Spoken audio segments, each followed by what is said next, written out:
We did have an opportunity to submit that grant, and we were given $353,000 for construction costs.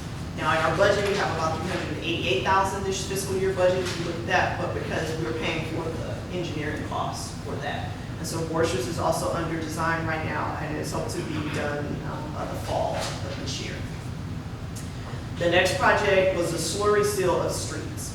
Now, in our street maintenance plan, it broke down some streets that need a complete rehab, some that need a mill and overlay, and some that are in decent condition, but we need to preserve their life. And so slurry seal is a process where you go over the street with a clear coating seal to protect the street and extend its lifespan. And in that plan, they also talk about crack sealing, which is another process where you can go out and kind of seal in cracks on certain streets to preserve their life. So we were able to use money in the street budget through the street maintenance tax. And so everybody knows what that is House Bill 445, which was passed many years ago, gave the cities the ability to go to your voters and let the voters decide if they want to have a portion of sales taxes set aside specifically for street maintenance. So Kirby voters have approved that several times. I know it's been reauthorized since I've been here. And so we do collect that money within your tax, within the taxes that come in. A portion of that goes into this fund. And then we turn around and allocate that money that we raise. So for example, this fiscal year, we are spending the money that was collected last fiscal year. We bring in usually about $70,000 a year in that fund. And so we were able to pay for the slurry seal of the streets, a total amount of $66,576. In addition to that, last fiscal year, $70,000 we never spent.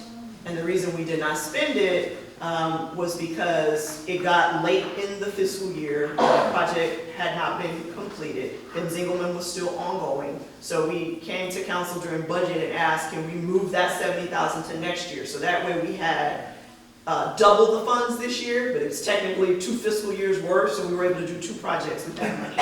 So the second one is doing Ben Zingelman Road from the bridge to east of the city limits. So where the contractors are finishing right now, right there at the bridge by the boat shop on Ben Zingelman, we are actually going to pay for the remainder of that road up to the park. So right there to the city limit sign at the edge of the park. And that will happen this month. We were able to hire a contractor, get it in a bid under $50,000 so that it did not have to be bid out and it can be done quickly. Now it will not be as extensive as the current Ben Zingelman project because of funds. If we were to go in and do a little more extensive, it was going to cost about $99,000. Well, we did not budget $99,000. So we're going to do a good job, the best we can with that amount of funds to be able to at least get the rest of Ben Zingelman done. Because if you'll see, San Antonio and Bear County's portion was done all the way up to Foster Road. So this will smooth out the rest of that ride down Ben Zingelman. So I wanted to just kind of go over those projects first, what has happened in the last few years. And then I want to talk about the street maintenance plan. So you all, council has a copy of it's a 2-pager, it's front and back, of what came out of the 2019 street maintenance and 3-year assessment plan that was prepared by M&S Engineering. And they presented this to council in July of 2019. It's been posted on the city website since that time under public notices. You have an opportunity to kind of look at what they did. So what M&S did is it was a 2-phase approach. They hired a company called Robotics. Robotics has trucks or equipment that goes out and drives every street, and they have machines in them that are calculating the strength of the street based on how they travel the roads. They also sent their engineers out to physically look at roads and make notes. So they put this plan together, ranking all of the streets in the city of Kirby. And they ranked them by color code, percentages, and numbers. So they list them as excellent condition if your street was a 1 to a 1.5, good condition if it was a 1.5 to 2.5, fair condition if it was 2.5 to 3.5, poor condition, which if it was 3.5 to 4.5, and very poor condition, 4.5 to 5.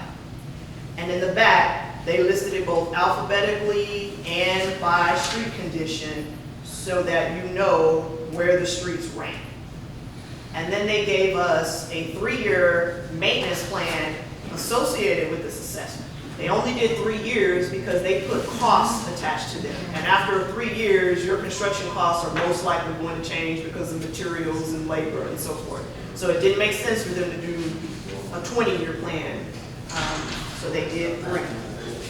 What we have been doing since we received this plan is doing the major street repair projects based on the rankings of those streets.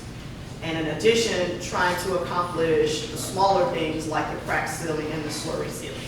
So if you look at that sheet that you have, we have accomplished the things under the top. So under 2020, where it lists Borchers Drive, that will be under construction this year. Under slurry seal, those are all completed. When you move down to 2021, the first one on the line is the Ben Zingelman Road, bridge to east of the city limits. That's going to be done this month, as I mentioned. So we are also going to try to take care of the crack sealing items that are listed under 2021 in-house using our staff.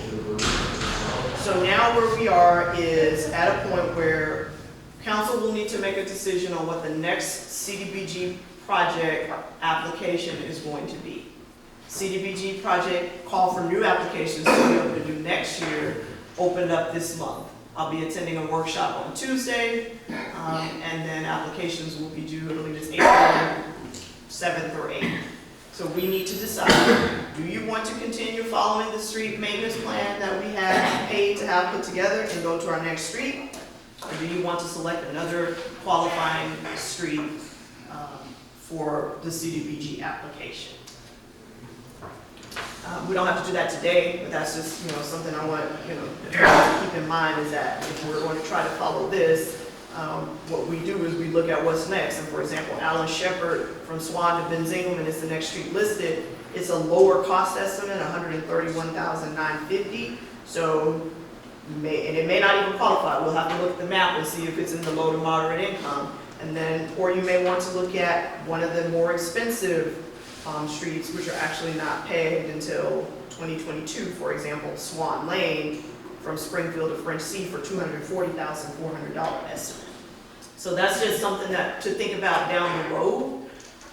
But I wanted to bring this item tonight because we get a lot of discussion about streets, and I totally understand. Every street in Kirby just about needs to be completely rehabbed or some type of mill and overlay. But the issue is that we do not have the funding capability to swoop in and fix every single street in Kirby at one time. And it is not a problem that happened overnight. It's been years of neglect, and I understand that. And I know that creates a great deal of frustration for everybody. But what we wanted people to understand is that we are trying to work through funding options within our budget, within grants, to try to take care of the streets. Yes, sir. On the grading there, what is this particular, it's 4 blocks of casing. What is it on there? And where does it follow the ranking? Yes, sir. It's not in that part, it's way It's down. not I know it's not in this one, but like I mean, we've got 300. a total ranking, don't we? Yeah, it's like So 2. we got like a 3.1 rating. That's what I knew was,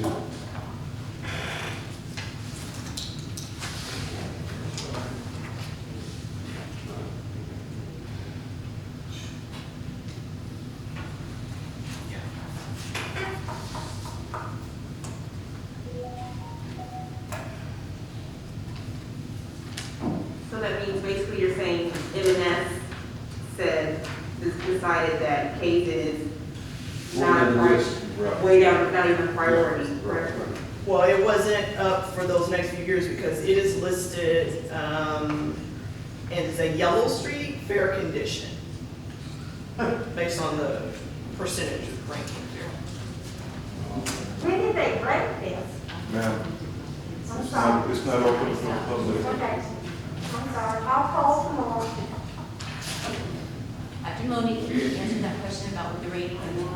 How they were doing? What time sheet? Oh, time Can frame? you just repeat about when the, Right, so they prepared this in 2019. They completed this and presented it to us in July of 2019.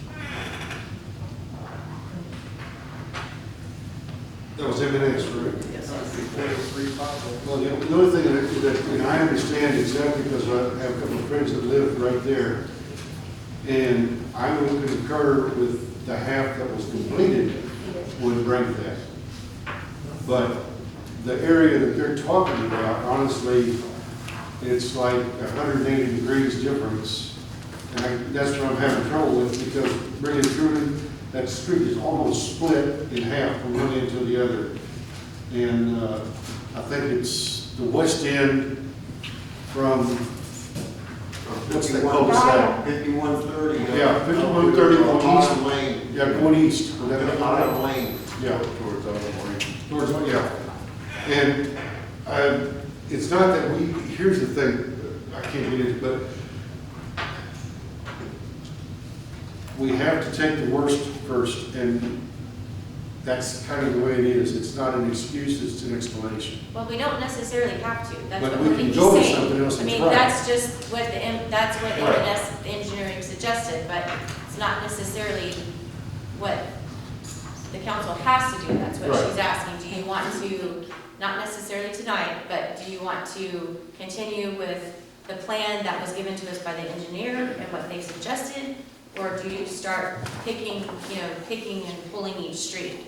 But the other thing, when you were talking about CDBG funding and the fact that you go to Commissioner's Court, you've mentioned on several occasions that letters to the commissioners, presence, you being present in the audience, those kinds of things help. So, to try to help us get that funding. Yes, ma'am. At the present. So when that meeting comes up and we start advertising that it's on the Commissioners Court agenda for preliminary recommendations, because what happens is they have a department, their staff evaluates the projects and recommends amounts, and then it goes to Commissioners Court in a presentation format. And then they have an opportunity to take public comment for a few weeks, and then it goes back to them for final approval. So that's your opportunity as residents of Bear County to start emailing, calling, or going down to Commissioner's Court to tell them how important a city like Kirby getting a higher dollar funded amount is versus a city who has a budget